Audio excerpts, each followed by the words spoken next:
Kompas Update dipersembahkan oleh Hydro Coco.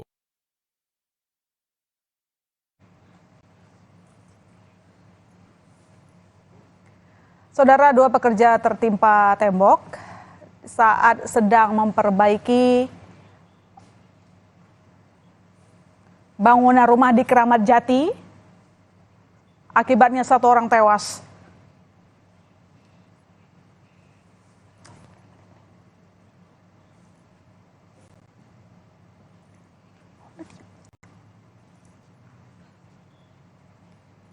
Petugas penanggulangan kebakaran dan penyelamatan Sudin Jakarta Timur langsung mengevakuasi dua pekerja yang ditempa tembok bangunan rumah yang roboh di Jalan Amil Wahab, Keramat Jati, Jakarta Timur.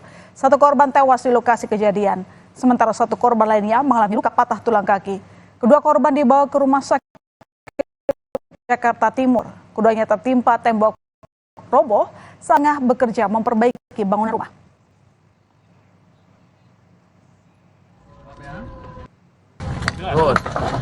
Mobilnya siap kan? Ya, untuk jenazah. Demikian Kompas Update, saya masih serta Rigan. Sampai jumpa. Kompas Update dipersembahkan oleh